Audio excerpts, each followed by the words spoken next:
नमस्कार, मैं हूं आपके साथ वक्ता दुबे। एपीएन के लोकप्रिय कानूनी प्रोग्राम लीगल हेल्पलाइन में आपका बहुत बहुत स्वागत है। इसमें हमारे कानूनी विशेषज्ञ रोजमर्रा की जिंदगी की समस्याओं से जुड़े कानूनी मसलों पर आपकी शंकाओं का समाधान करते हैं। आज हम आपको भगोड़ा आर्थिक अपराधी के बारे में जानकारी देंगे। भगोड़ा आर्थिक अपराधी एक ऐसा व्यक्ति जिसके खिलाफ अनुसूची में दर्ज किसी अपराध के संबंध में गिरफ्तारी वारंट जारी किया गया है और इस अपराध का मूल्य कम से कम 100 करोड़ रुपए है। विशेष अदालत भारत या विदेश में अपराध की आय से खरीदी गई संपत्तियों, बेनामी संपत्तियों और अन्य संपत्तियों को जब्त कर सकती है। आवेदन पर सुनवाई के बाद एक विशेष अदालत किसी व्यक्ति को भगोड़ा आर्थिक अपराधी घोषित कर सकती है। आरोपी भगोड़ा तब घोषित किया जाता है जब उसने आपराधिक मुकदमे का सामना करने से बचने के लिए देश छोड़ दिया है या अभियोजन का सामना करने के लिए देश लौटने से इनकार कर दिया हो। जब तक आवेदन विशेष न्यायालय के समक्ष लंबित है, अधिकारी किसी आरोपी की संपत्ति को अंतरिम रूप से कुर्क या नीलाम कर सकते हैं। भ्रष्ट संपत्ति को अपराध की आय माना जाता है और इसे 180 दिनों के लिए अस्थायी रूप से संलग्न किया जा सकता है। तो ये तो थी बुनियादी जानकारी। भगोड़ा आर्थिक अपराधियों पर ज्यादा जानकारी देंगे हमारे आज के कानूनी विशेषज्ञ अधिवक्ता ऋषिपाल सिंह जी। ऋषिपाल जी, आपका बहुत बहुत स्वागत है। नमस्कार जी। अगर आपका भी इससे जुड़ा हुआ कोई सवाल है तो आप फोन कर करके हमें राय ले सकते हैं। फोन लाइंस खुल चुकी हैं। एक बार आपको विषय की जानकारी फिर से दे देते हैं। आर्थिक अपराध भगोड़े से जुड़े कानूनी विषय पर अगर आप कोई सहायता चाहते हैं तो जो टीवी स्क्रीन पर नंबर फ्लैश हो रहे हैं, इन पर कॉल करके आप हमारे कानूनी विशेषज्ञ से राय मशवरा कर सकते हैं। हमारे फोन नंबर हैं 0120-6127-937, 6127-938।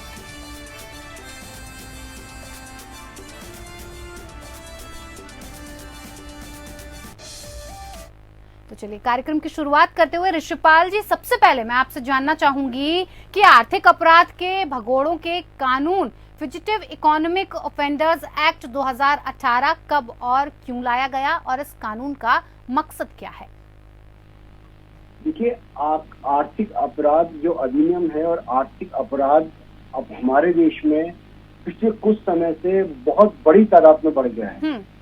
जो आर्थिक अपराध और आर्थिक अपराध का जो प्रभाव है हमारी इकोनॉमी के ऊपर, वो भी बहुत गहरा और बहुत ही दूरगामी प्रभाव है। जहाँ पहले अब से 20 साल या 30 साल पहले कुछ लाखों रुपए के अपराध होते थे, अब लोगों ने लाखों करोड़ रुपए के अपराध जो हैं लोगों ने किए हैं। तो इन सबको ध्यान में रखते हुए सरकार को ये लगा कि ऐसा नियम लाया जाए, एक ऐसा कानून लाया जाए जिसके अंदर आर्थिक अपराध से संबंधित जो ये इतने बड़े बड़े अपराधी हैं, क्योंकि पहले जो आर्थिक अपराध था, अगर आर्थिक अपराध को अगर माना जाए तो वो उसको चीटिंग के अंदर हम उसको कन्वर्ट करते हैं, यानी कि एक चीटिंग है, धोखा देना है। चीटिंग अपने आप में जो अपराध था इसमें मैक्सिमम सजा जो थी 7 साल थी।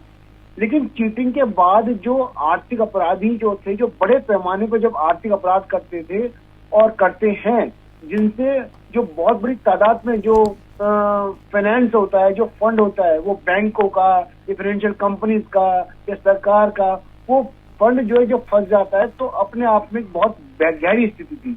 तो इसलिए ये नया आर्थिक जो अपराध नियम लाया गया जिसके अंदर बहुत सारे अधिकार जो हैं वो सरकार को दिए गए। पहले जो अधिकारी थे, जो मुलजिम थे, ये बहुत सारे कानूनी जो नुक्ते थे उनका सहारा लेके बच जाया करते थे, अपनी संपत्ति को किसी और के नाम ट्रांसफर कर दिया करते थे, बेच दिया करते थे। तो इन सारी बातों को ध्यान में रखते हुए नया कानून लाया गया। जी ऋषि जी, भगोड़ा आर्थिक अपराधी का अर्थ क्या है, जरा हमारे दर्शकों को समझा दीजिए।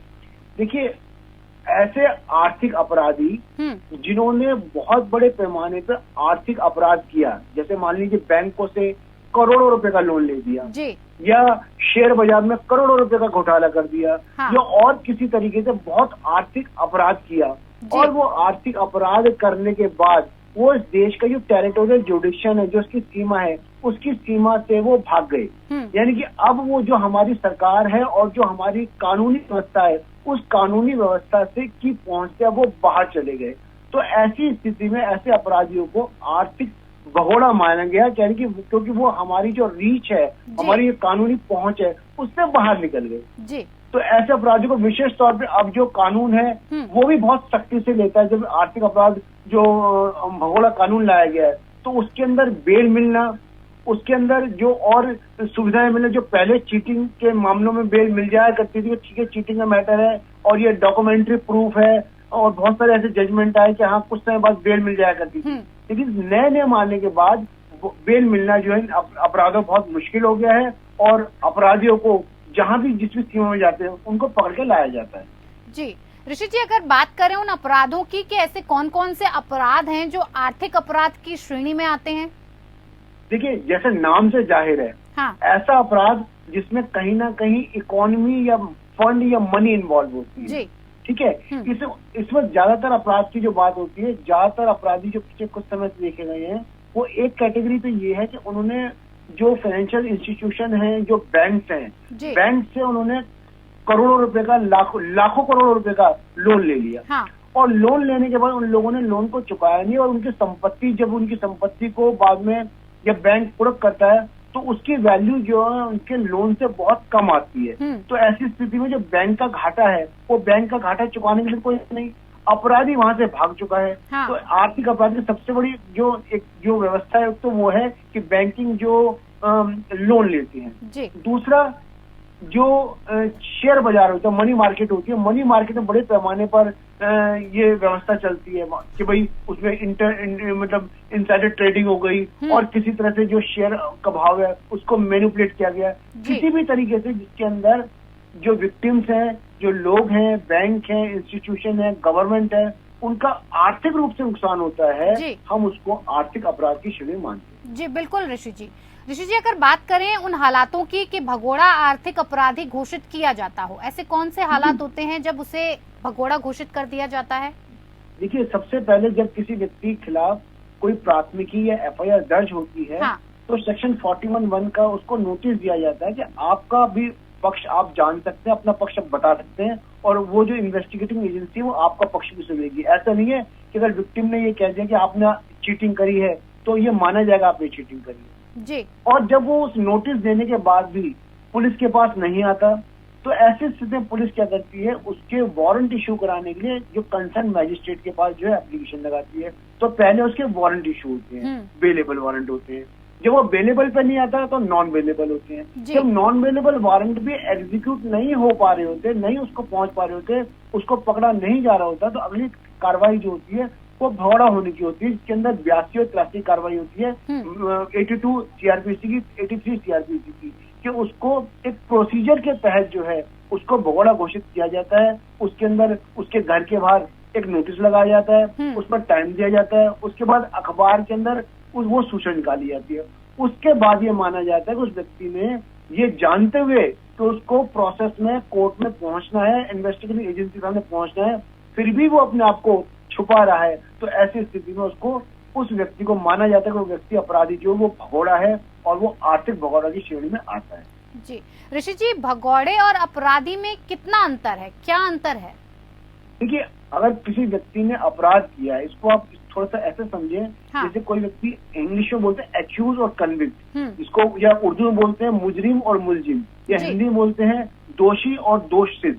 अगर किसी ने दोषी है, अभी मान लीजिए किसी आदमी ने कोई कंप्लेंट किसी के खिलाफ की है तो वो दोषी है, हाँ। वो अपनी बात को कोर्ट में जाके कह सकता है कि भाई मैंने अपराध किया है, मैंने अपराध नहीं किया, और अल्टीमेटली जब कोर्ट उसका ट्रायल कंप्लीट हो जाता है तो कोर्ट उसको वो दोष सिद्ध करता है या कन्विक्ट करता है जी। लेकिन इन सब होने के बाद या कई बार दोष सिद्ध होने के बाद अपील में जाने के बाद भी अपराधी वहां से भाग जाता है, हाँ। यानी प्रोसेस, कोर्ट का जो प्रोसीजर है उस प्रोसीजर से, उसके कंट्रोल से बाहर चला जाता है।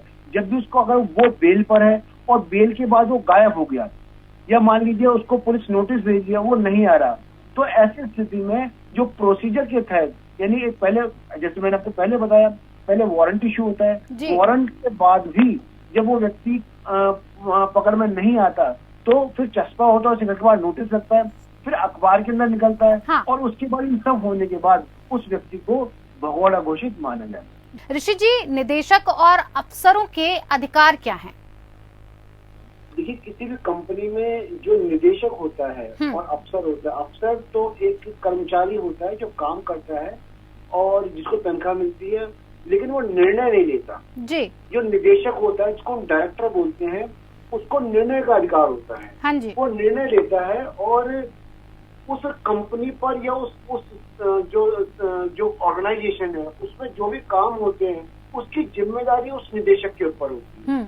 अगर उसमें मान लीजिए कोई अपराध हो जाता है तो कहीं ना कहीं उस अपराध की जिम्मेदारी उस व्यक्ति पे आती है, क्योंकि वो उसके निर्देश के अंदर हुआ है।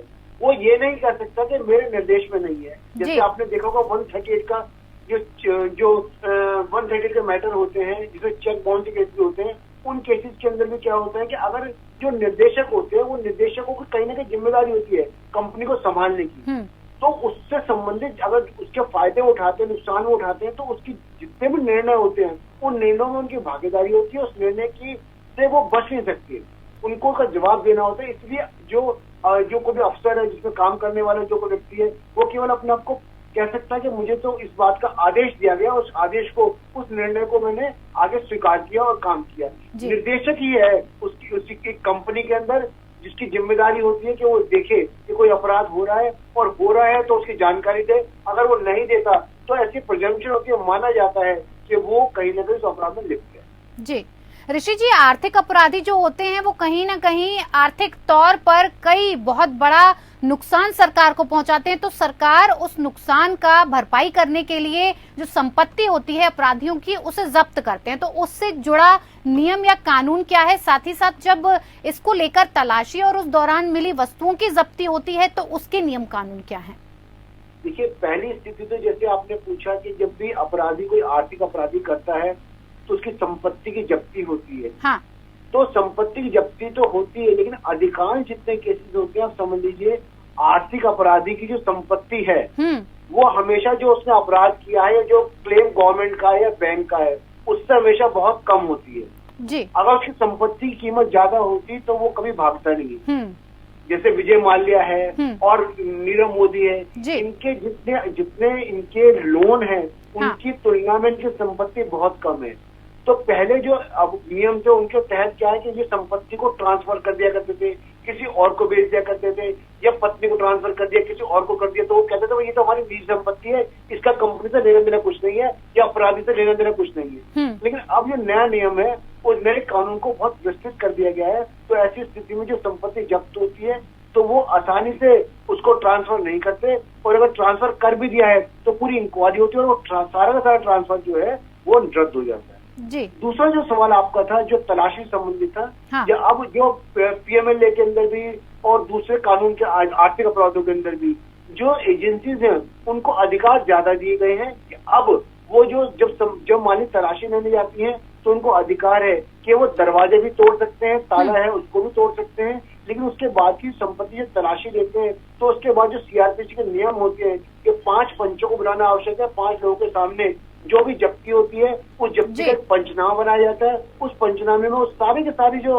आर्टिकल्स होते हैं वो ऐड किए जाते हैं, और जो पंच होते हैं जिनके सामने वो ऐड किए जाते हैं उनके साइन किए जाते हैं जी।